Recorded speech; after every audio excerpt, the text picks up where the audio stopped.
And welcome back. Well, it's fair to say that Anthony Anderson and Tom Voss made a long journey. 2,700 miles would be a long way to go by car, but these two men trekked from Wisconsin to California on foot. That's right. They made that trip to help resolve their own issues after serving our country in the military, and they hope their journey will also help other vets resolve their issues too. This weekend there will be a very special homecoming for Anthony and Tom. They're back in Wisconsin now. As of, I think, Saturday night, they were sleeping in their own beds. They stopped by here to give us an update. I think the last time we caught up with you was November, a couple weeks, in fact, before Thanksgiving. Yep. On Veterans Day. On Veterans Day. So how are you guys doing? The thing I keep wondering after you both walking so far is, did it seem, you know, we talked to you before you even left. Was it as hard as you expected, harder than you thought it would be? There were times that were harder. It was harder than we expected. I mean, you can never really prepare yourself for, you know, walking day in and day out,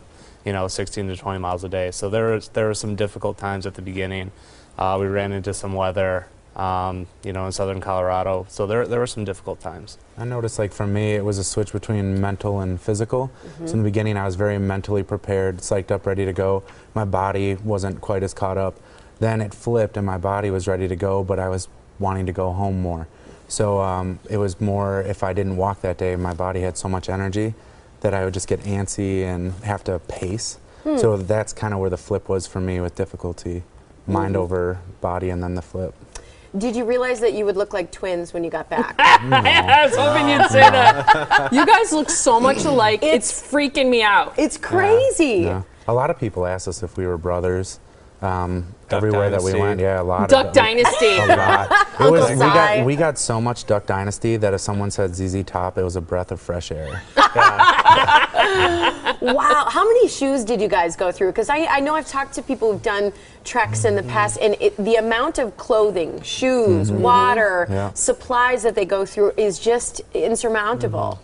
I think I went through 6 pairs of shoes. That's surprising. I thought it'd be more. I mean, we got, I don't know, around 300 miles out of 300. Yeah, I mean, depends on the shoot, really. I mean, I went through 2 pairs of shoes in Wisconsin alone, and then I switched to a different set of boot, and I got from Iowa to Denver, and then from Denver to LA on 2 pairs. Wow. Where I went through 2 pairs in Wisconsin. You need to contact that company and, like, sponsor them. Yeah, exactly. Exactly. What was it like when you finally got to California? Surreal. And reached the finish line? I mean, my wife and daughter were there. My sister was there, so I got to see my family, and I knew that even though it would take me another week to get home, that I'd be going home with them or to them. But at the same time, it was surreal because this is what I did day in and day out. That's what we did for 5 months. It ends with the touch of a sign. It ends when you get to a point. That's just different. Yeah, it was pretty chaotic too. I mean, there was a lot of news coverage, and just the pier itself is pretty hectic to begin with. So there's a lot of people, and it was good to be done though. Yeah, it's beautiful. That video is so cool. I know. When you two were walking, you know, I know we talked to you kind of a little bit throughout, but what's a moment that stood out to you? Because I can imagine you've got hours and hours together of talking, conversation, stories, memories. What types of things really stood out as memorable between the two of you that we can't see on camera? Well, one thing that kind of sticks out for me is in Nebraska, a guy pulled over one day and wanted to give us $20 to buy lunch because he recognized who we were. But he didn't identify himself as a veteran. He just said that he had a brother that died in Vietnam, which would have been like over 40 years ago. And for Vietnam and his brother's death to still be affecting him so much over 40 years, that he would seek out 2 guys walking down, you know, a county highway in Nebraska to support them. I think stuff like that's pretty cool. Yeah.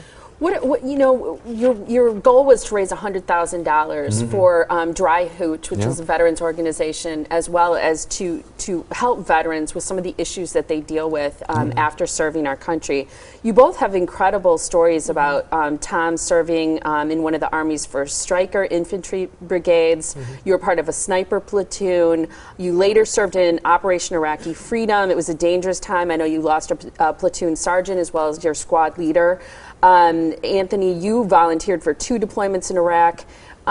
What kinds of issues can you share with people that you've dealt with that you're kind of standing up and fighting for other veterans as well?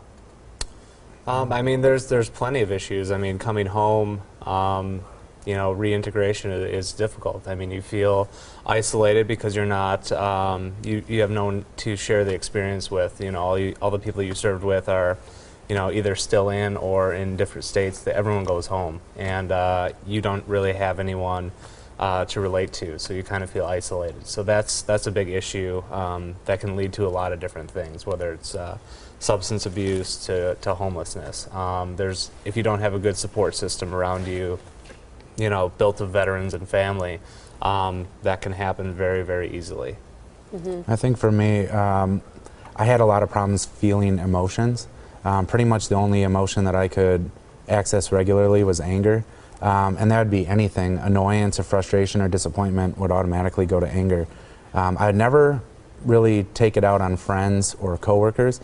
All that stuff would build up, and I'd take it out on family.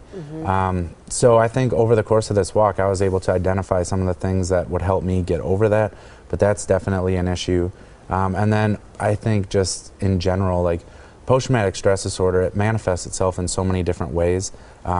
Just because you have it doesn't mean you're going to have problems sleeping. Just because you have it doesn't mean you're going to have substance abuse. It affects a lot of different things.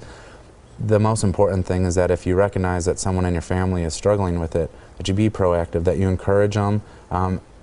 Over the course of the time on the walk, people started reaching out to us and saying that hearing our stories and seeing what we were doing motivated them to go seek help for themselves. So they desire the change. They want to do something. They just need to see that it's possible. So like Tom said, you have to have good family support, good military support, and if you can do that, they can get to where they need to be. It's wonderful. Well, thank you guys for your service, and thanks for coming back to share your story. I know that you waited to shave. Yeah. I was just back for us, so thank you for that. It's welcome. exciting. We're excited to see you clean-faced, welcome you home, and everybody here in Milwaukee can help them welcome them home as well, because the Welcome Home Party is going on this Saturday at the Milwaukee City War Memorial. It's from 1 to 3. You can also learn more about Veterans Trek by visiting online at veteranstrek.com. You've got $20,000 more yet to raise for DryHootch to hit your goal. So anybody who's willing or interested in donating as well, please visit the website Veterans Trek. Thanks so much, you guys. Congratulations and welcome Thank you very home. much. Great to have you here. Thank you so much.